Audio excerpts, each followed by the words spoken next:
If it's your Sunday show, June 7th, welcome to WCIA 3. For today, we got a video magazine of stories that we hope you'll find informative, engaging, hopefully you'll be pretty jazzed about. So grab your coffee, your water. Your Sunday morning show starts right now. Well, you can, of course, get an early start on the celebrations for our nation's 250th birthday. What rare items one Central Illinois museum has on display. Plus, a big spectacle actually just rolled through Illinois. You'll find out where you could get set to see the world's largest steam locomotive.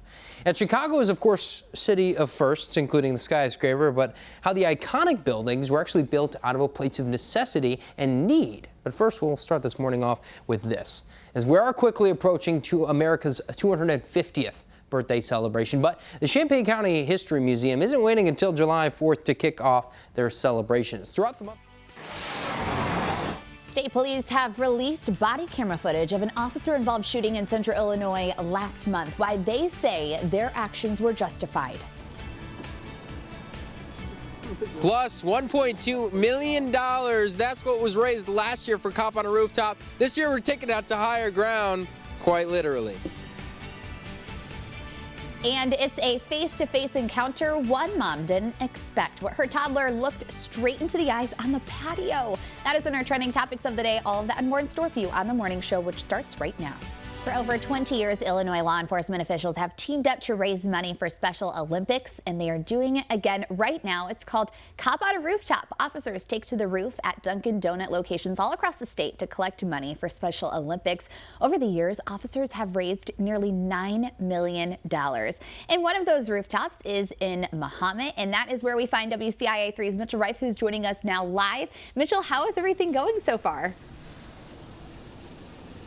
It's going really well, Taylor. Good morning. You saw me. I was on the roof. Finally, we got on the roof. Thank you, Jacob. Thank you, Adam, for cutting off the rain just for a little bit. But, of course, this event is all to raise money for Special Olympics Illinois to make sure those athletes can compete at no cost. And who better to talk to than the athletes themselves? We've got Isaac and Aaron right next to us, talking to us a little bit about the excitement behind competing in Special Olympics, but also the excitement for having such a tight-knit community here to help out. Isaac, you compete in a couple sports. How long have you been competing, and what's the favorite sport that you've got? 8 years. And you compete in the powerlifting competitions, is that right? That's really awesome. And Aaron, talk to me a little bit about what you do. How many, how many sports do you compete in, and how long have you been doing that for? I've been doing it for 5 years. 5 years, and what sports do you participate in? Basketball, powerlifting, softball, and track and field. And we've kind of heard from several other athletes actually this morning about the excitement behind a lot of these sports and a lot of this competition, and it all helps out from this community here. We're going to take a little bit of a shot of a couple of years ago from the Cop on a Rooftop event, but that's these events. Even though we have some tough rain or some tough weather, the community kind of still shows up and shows up for you guys. Is there anything that you want to say to maybe someone watching that says, you know, thank you to this community? A thank you to them showing up to donate all this money towards Special Olympics. You're watching the moment a CBS reporter ducks for cover as possible gunshots ring out near the White House. Good evening. Thanks for joining us. I'm Will Simmons. Initial reports from law enforcement say 15 to 30 shots were fired, with the Secret Service responding and the National Guard seen investigating. All this while reporters outside of the White House were moved indoors and put on lockdown. This is a developing story, and we'll update you as we learn more. An organization making a lasting impact for women in Champaign County is closing its chapter after nearly a century. The Junior League of Champaign County announced in a press release today it will officially dissolve May 31st. The chapter, founded in 1932, has been serving the community by advancing women's leadership skills while creating lifelong friendships. JLCU also created programs which evolved into separate nonprofits like the Developmental Services Center, Crisis Nursery, and Courage Connection. WCIA 3's Jordan Baker is live in studio. Jordan, how many students are working on this project? Well, there were more than 100 students are working on this project on this 6-foot-long statue. I got a behind-the-scenes look at Ike the Panther, as well as the original cardboard prototype. It will stand the test of time. They will see it as hopefully they bring their students to school, you know, later on in life, and they will know that they had a piece of that history. The principal of Eisenhower High School is talking about Ike the Panther, a legacy project students from Decatur Andreas Ag Academy have been building. I really wanted a statue for the school because there was a panther here at some point, and I've never been able to track it down since I've been here. That was then, this is now, thanks to a grant from MIT and an ag teacher guiding about 100 students. My students created him from nothing. Students were welding, sanding, and cutting to make this statue. And Ike the Panther here weighs 512 pounds. Lauritzen said his students were unsure about taking on such a big project. Well, of course you can. Like, you guys are brilliant. You can do this. So to see them from that first concept thinking that it wasn't going to happen to now them literally owning the project, and they're taking a lot of pride in it. One of those students was Emily Pena. She says math is usually hard for her. It was confusing for me at first, but I caught on fast and I learned more. Sophomore Marcela Espinoza says she already has plans with Ike. I definitely want to take my graduate pictures with Emily outside with it. And Pena is proud of their work. I built that. If you're wondering where Ike's name comes from, it's in honor of President Dwight Eisenhower. The principal tells me Ike the Panther will stand in front of the school's entrance by December. Back to you. All right, great work, Jordan. Thank you. You're watching WCIA 3 Sports with Courtney Lane Brewer.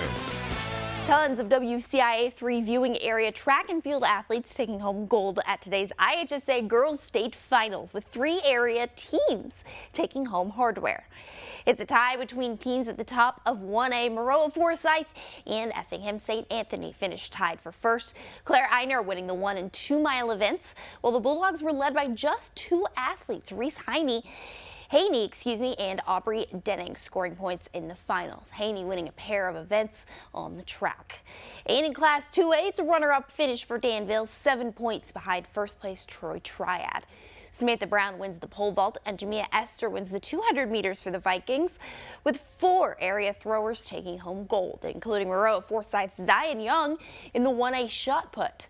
Also in the field, Milford Cissna Park's Addison List adds yet another state title to her resume with a first-place finish in the triple jump. Lots of local winners on the track, too, including Muhammad Seymour's Madeline Marks, completing a three-peat in the Class 2A 400-meter dash. Here's what some of these athletes had to say after their top finishes on the blue track. This is the last thing I have affiliated with Warrensburg, so it's nice to, I'm checking off boxes. There's a lot of them at the end of the year, and I've just been checking them off, and this is the final one. And you got to come out and do it, so it's different being like the one being chased instead of the one chasing. So I mean, I was proud I got to have that experience, and you know, it went super well, went my way, so praise God. Really, it's just believing in myself, believing in God, having my parents believe in me. It's just all pushing me to get farther and farther in the way that I practice. It's so amazing. I'm so proud of myself and all my teammates, and it's just unbelievable. I'm so happy. It's amazing. I mean, not a lot of schools can say that they've accomplished what we have at Cissna and what I've been able to do here on the track. So I think these are going to be some of the best moments of my life when I look back on them and what I was able to accomplish in high school. It feels so great, and I'm just definitely going to cherish this forever. There's a lot of emotions going on, like just with my best supporters. It's such a surreal, crazy feeling. Tristan Thomas has a full report from Charleston featuring even more state champions tonight at 10. EIU baseball playing this afternoon in Marion for a conference title, taking Little Rock with an NCAA tournament bid on the line. The Panthers have coasted through the tournament, taking out the 1-seed SIUE in extra innings. The scoring started today with a solo home run by Mike O'Connor for a 1-run Panther lead in the first. The Panthers lead 3-1 in the 4th inning. And today in the Major League, 3 games down, 1 still going on. Game 1 of a doubleheader in Cincinnati for the Cardinals. An 8-1 win, including Brian Torres with a 2-run homer in his MLB debut. Game 2 just started. And the Cubs taking on Game 2 against the Astros after yesterday's loss. It was a 3-0 shutout. Now 7 losses in a row for the Cubs. And wrapping up just a few minutes ago, the White Sox playing in San Francisco. They got it done yesterday. Not the case today, falling 10-3. We'll have highlights from those games plus a lot more tonight at 10. Turning to From the Farm. Our ag reporter Stu Ellis is joining us in the studio. Good morning, Stu. Can you tell us what was happening? Well, a lot was happening. It was the very first steer and heifer show of the season. Jim Flock Memorial, which is traditionally held on Memorial Day, was the choice of Jim's widow, Marilyn Flock, who's donated the top awards for the past 20 years or so to youngsters who show their steers and heifers. Jim, Marilyn Flock, and their 3 boys farmed at Warrensburg and raised cattle and sheep. And about 30 years ago, had the Grand Champion Market Lamb at the Illinois State Fair. We have breaking news this morning. Emergency personnel are on the scene of a car in the lake. It's at Kaufman Lake off of Springfield Avenue in West Champaign. That's where we find WCIA 3's Mitchell Reif, who is live at the scene. Mitchell, what do you see? Yeah, good morning, Taylor. Emergency crews are right now in the water. Dive team from Champaign County is looking to see, and assessing the car in the lake here at Kaufman. They've got the ropes tied to the car right now. They've got several tow trucks here kind of, assessing the scene. They're going to pull out the car, of course. No confirmation on if someone has been found in the car, though I count at least 7 or 8 emergency vehicles here from Champaign County still kind of laying the land here at the scene. We've got officers kind of getting out of their vehicles still. Several cars kind of making their way, as well as community members curious about what is going on right now. Champaign County Dive Team, as I mentioned, currently pulling in the car. They've been submerged for, I want to say, about 20 minutes. That's when I got on scene here as well. Of course, we'll keep you updated as we learn more, but they keep going up and down, beneath the surface of the water, maybe attaching the ropes a little bit further, pulling it out a little bit more efficiently. Police are standing by, of course. We've reached out to Champaign County Lieutenant to see if there's any confirmation that we can grab here, but we haven't heard back just yet. But of course, we'll keep you updated as we learn more. Live here at Kaufman Lake, I'm Mitchell Reif. We're going to take a break from the news and turn to the weather. A beautiful start to this Wednesday. A little windy out there, but temperatures are nice. Here we've got meteorologist Jacob Dickey joining us once again. Now, this is spring-like weather. Hopefully, it's going to continue, of course, for our racers this weekend. Yeah, we're continuing at least the warmer weather. Taylor, for you, I think maybe feels a little bit like down on your nice vacation trip here with some of the warmth that's in place. It'll last a little while here. Lots of sunshine, though. That's the nice thing as we've got outside. Plenty of it to go around the state here. There's a few spotty thunder showers to the east of us here. That weak boundary that brought a few spots of rumbles of thunder and some spotty showers. And last night, had a report from Donovan up in Iroquois County of a little thunder shower. A few other spots here and there. We may see that again this evening, but overall, the chance for that is very low. Our morning show, we do have a community spotlight joining us today. Joining us is Linda Spindler from the Family Life Center. Linda, thanks so much for joining us. Oh, yeah. Thanks for having me. I'm really excited to be here. Not a problem. So you've got a walk, a prayer walk kind of coming up. It's an event. Talk to me a little briefly about what the Family Life Center does for the community. Absolutely. So we're located in Shelbyville, and we provide just free services for mom and dads to help them during rough times in their life or even joyous times. So we do parenting classes, prenatal classes, and just help them out with things like car seats and diapers and wipes and all of that fun One of stuff. the biggest and most important maybe adjustments and changes in any parent's life, I'm sure. So absolutely. This prayer walk kind of follows that same momentum. Let's maybe dive into the inspiration for that. Yeah. So we've had actually a prayer walk in Shelbyville for over 30 years, and it's been named a few different things. So we're calling this the Prayer Walk for Life. This is going to be an event where we just come together, we pray over the mothers, the fathers, the unborn babies, and those that have been passed on from infant loss. And they just have an opportunity to pray with us and raise funds for the Family Life Center. Melinda, how many years have maybe you been a part of this or kind of helping this along? Yeah, so I've been with the Family Life Center for 6 years, and yeah, it's just been an amazing opportunity to give back to the community and just to share my love for the unborn and moms and dads in our community. The new life, the new generation. Absolutely.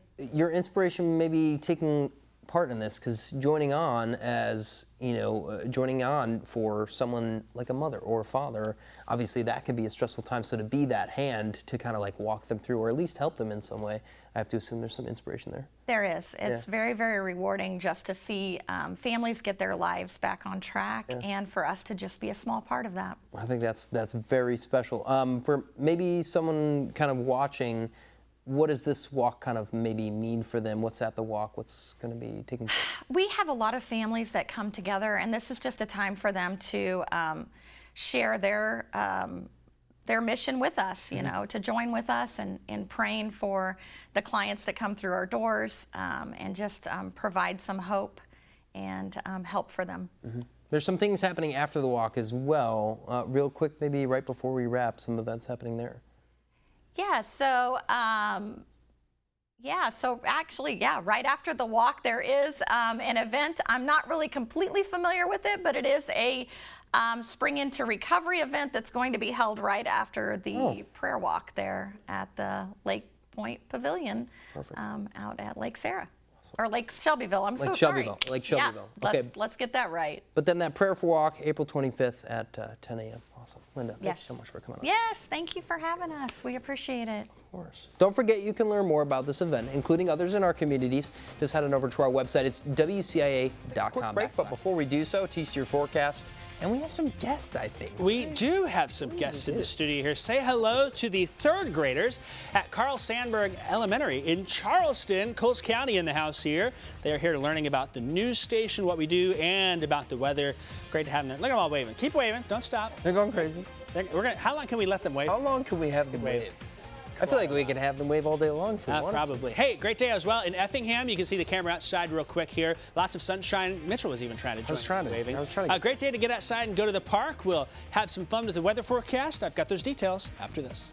Now, Central Illinois' most accurate forecast with meteorologist Jacob Dickey. I got a studio audience in here ready to talk about the weather today. Are you guys planning to go to the park after this? Yeah, they're ready to get out and enjoy some of this beautiful weather we have. We've been enjoying the weather, right? Thumbs up? Thumbs up to that. So we've been having some nice weather. Let's talk about that nice weather here. First off, there's Champaign and that camera in town here. You can see sunshine here. It'll be great for them. They're heading out to have lunch and enjoy this lovely weather that we've got here.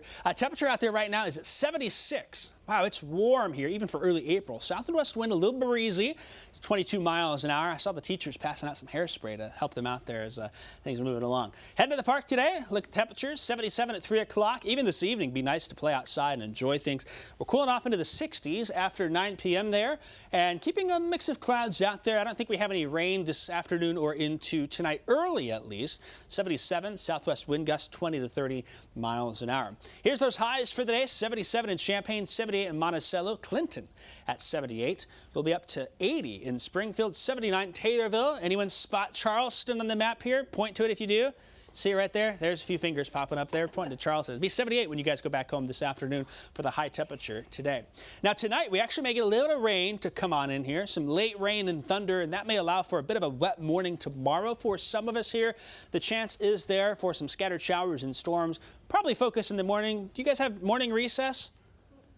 No? They don't give you recess in the morning? We're going to have to talk to the teachers after this. They did really well, didn't they? I think they did great. I mean, I was excited about the wave. I like waving, too. Yeah, maybe we can get them to wave again. You try and get one more wave in. I mean, one more wave. They're having a good time with that there. But thanks to Carl Sandburg for being in the house. There they are. There they are. Having fun. Front row seats there. They didn't boo anything this time. Sometimes That's great. They talk rain. Good. That's good. Yeah, they boo things. Well, I was going to say, we've had kind of a nicer forecast, so it's not been too bad. It has been. So we'll keep an eye on next week for you. Awesome. Well, we got a lot cooking for our 4 o'clock newscast, but first, one Central Illinois community is putting the brakes on speeding. Now, a new initiative in Rantoul is aiming to keep roads safer.